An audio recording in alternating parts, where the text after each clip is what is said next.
Good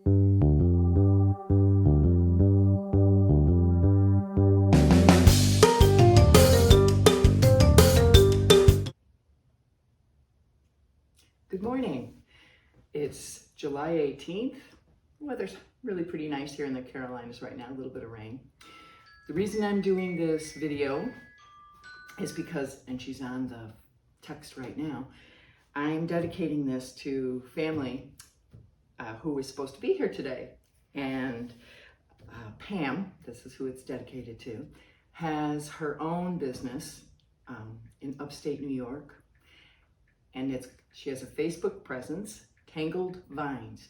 You'll find some of her beautiful creations there. She's not a potter, but she does gourds and carving and hand painting, detailed, beautiful artwork. It's just gorgeous.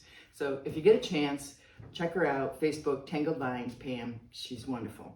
And I miss you, Pam. I wish you were here to do this with us. So this is dedicated to Pam. Let's see what we got in here. I'll admit, when I peeked at the top, I couldn't help it. So I got some great pieces. At one point, I told everybody I'll never do another pink because I can't get a decent pink. I got a nice pink. Look at that. It's really, really pretty. I'm going to bring it actually up close to the camera because I think this is just such a pretty shade of pink. It's a blush like I wanted. The inside is good. And I did my first experiment at a really more ornate handle just because, I don't know, I like a ornate handle. So I'm very happy with that. Dan, if you'd put that over there, I'd appreciate it. Okay. Oh, another mug. And this one is ancient copper, underglaze, blue-green with an over of a clear, not a clear glaze. This is a celadon, not sure which. And all the ancient copper. I thought that came out really nice. I like the contrast on that. Isn't that neat? Here. And by the way, I never thought about this before. If you want to make comments, I'd love to read some of the comments on What cone is this, Joe? Pardon me? What cone? This is cone 6. Well, we're going to get to the cones in just a second. This is like I think of it as a country teacup. So it has the little flowers on it, and it's really quite delicate and nice. Gonna take this first layer out. Ooh. Here we go. So, I made a luminary. I haven't thrown in a while. I'm new to throwing. So, this did not come out quite the way I had hoped. It's quite heavy. Ooh, that made really deep holes. Look at that, the stilts. I was afraid this was gonna run hard. So I don't know if you can see the little holes in there, but the glaze came out pretty. I forgot a step, but it still came out really nice. And there's the inside. So you would just put a candle in here and then you can see all the, let me see if I got a piece of paper here so you can see the detail on the inside that it's. Does that show up any better for the camera now? So can you see the carving that I did? Is that better? So the light would come through all the carving and such. It's nice. It's a nice piece. I like that. Okay. So I also did, for the first time, finally, I did oyster plates. So these are the plates, and I did the outside so it looks somewhat like an oyster shell would look. And I did one with a heavier pink influence on the inside, but it's not really much. It's just ivory. You can see a little bit of the blues in this and see how the outside looks oyster-like. I'm going to make a large platter to match this so that when people come down and they have their oysters, they'll have a plate to eat them with. Okay, so, and I got a lot of new glazes. So I have a lot of Testiles in here this time. And this first one is called, it's a Western. I've never heard of Western glaze before, but I tried it. It's blue jasper art, and I'm not impressed with the colors. It was supposed to break with more color to it. It did not. This one is blue riverstone, and it didn't perform the way I expected it to either. And it ran severely with the flux mixed with it. You can see how far down that ran. This is Mako? No, that's all Western. These are all by Western. And then this color I'm very impressed with. This is, oh, could you give me back that one cup with the copper on it? So this is called Inferno Red, and it's by Western. And so this is one coat, this is two coats, and this is three. The 3 coats is absolutely stunning. It's got some nice breaking. So here is Amico's version of copper.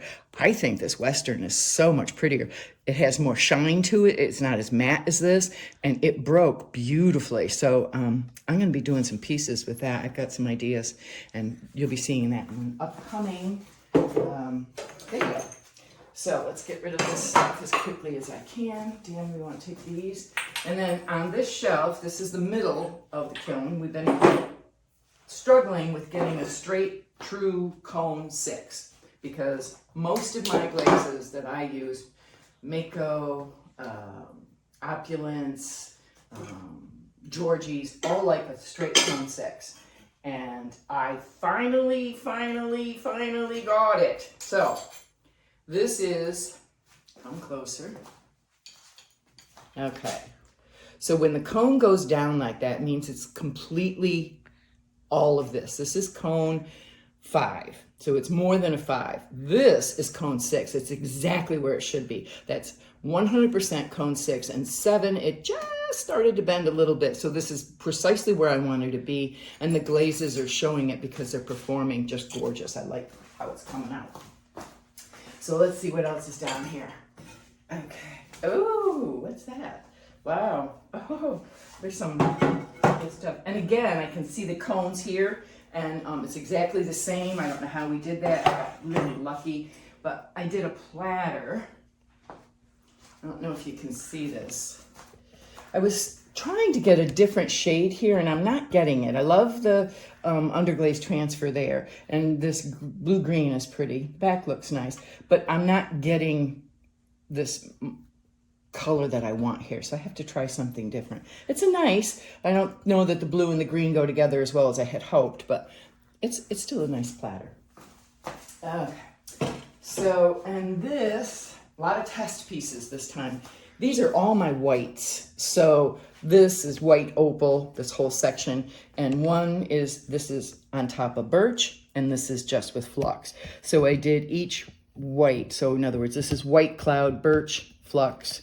This is, doe skin. This is a new color from Western, and it's very yellow. I didn't expect it to be quite so yellow. That's birch on top. This is flux on top. This is eggshell. It's what's on the back of, no, it's another color. And this is soft white, and that's pearl white. So now I have some flat, I have a lot of horizontal things, or vertical. I needed some horizontal so I could see how it would move, and it's telling me things. I'll have to look at it later. This is the top to a, wow, that is so green yellow. I expected this to be pale yellow, not. Oh God, it's weird. I mean, it's a very weird color.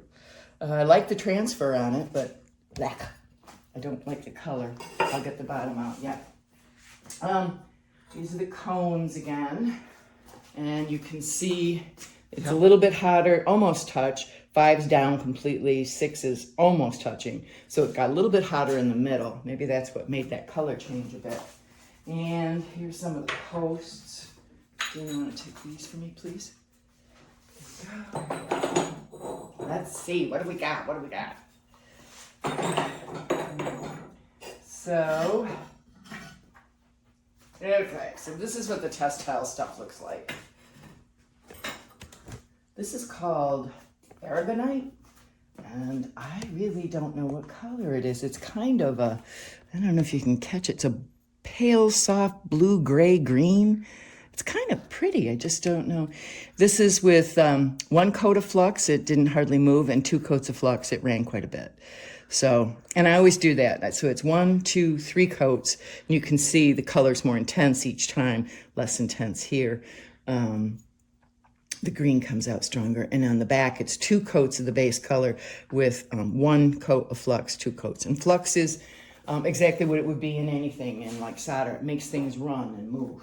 So this is Torga. This is a Kentucky Mudworks glaze. And you can see there's 1, 2, and 3. So the prettiest color I like is with the 3. 2's not bad. 1 looks too washed out for me. And then on the back, oh, it didn't run that much. So that's the 1 and the 2. But 1 changed it to more green, limey green. Don't care for that. And then this one is autumn green. And this is also, I believe, Kentucky Mud Works. And you can see the 1 coat, 2 coats, and then 3. 3 looks nice. It goes nice over texture, I think. Oh, 2 coats of flux, too much. Didn't like that. And then last but not least, oh, wow. On the back it does. Now, in the front, I like it. I like this. That. Hang on, wait a minute. Okay, are we? Okay, we're starting back up again. Okay, so sorry for the technical difficulties. We had a little oops. Big oops, actually. But this is very disappointing. This is crushing. I think that that's the worst part about being a potter, is you can put a lot of work and time and really think you have things just right, and then it's not sellable, it's not usable. Well, it's usable, I guess, but it's ugly that way. You don't want that. So, and even refiring, I don't know that that's going to fix this. There's just too much on there. So this is sort of a, yeah, look at all the crawling. Too? Oh, yucky, yucky. And it's not that thick back here. Even here is very little and it still crawled. So I'll have to think about why this happened and figure it out. What do the cones say down there? The cones say, why do they fall over? I don't understand. Why? There's no movement in here and it just fell down. It's saying it's not quite a 6. So. No, that still did very. Oh, I see. This guy. Is 5. This is 5. 6 should be down here. Right. The bottom is colder. Yeah, bottom is colder here. So I can start. I'll use that to my advantage in the respect that how easy there are some glazes that like 5. So from now on, what I'll do is I'll put pieces that the glaze likes it cooler in the very bottom. Put the things that like it hotter at the top. So this is weird. It shots them on the ground. So this is the bottom of the butter dish. God, that is ugly yellow. Dang. So, see how green yellow? Isn't that awful? I mean, it has a coolness factor to it, but too bad. And I've had this piece for probably 2 years, and I haven't glazed it because I wanted it, couldn't find one I really liked. And then I thought this would be soft, pretty butter yellow and blue. Nope. So, surprise, surprise to me. It's a nice piece. I think it's attractive, but oh well. It's too bad, so sad. And then last but not least, this is our last piece. This is a new piece I'm working on, and I wish I had thought about it and brought my mirror that goes in the center of this. Maybe I'll put it on and you'll be able to see. What this is it's a little wall hanging. See the little hook there? It'll hang on the wall, and inside here is going to be a mirror. So, and I'm going to do a series of them, so you'd put 3 of them on the wall. It's kind of a white with a little bit of a blue highlight, and it has somewhat of this filled in the detail too much, so that's heavier than I wanted it to be. I wanted it to have a coral feeling to it, sea coral, and it does in a bit, but I think this is too heavy, so I'll have to trial and error. So that's about it for this time. I hope that, Pam, you're feeling better every day. Hope that everyone out there feeling good. So till next time, bye-bye.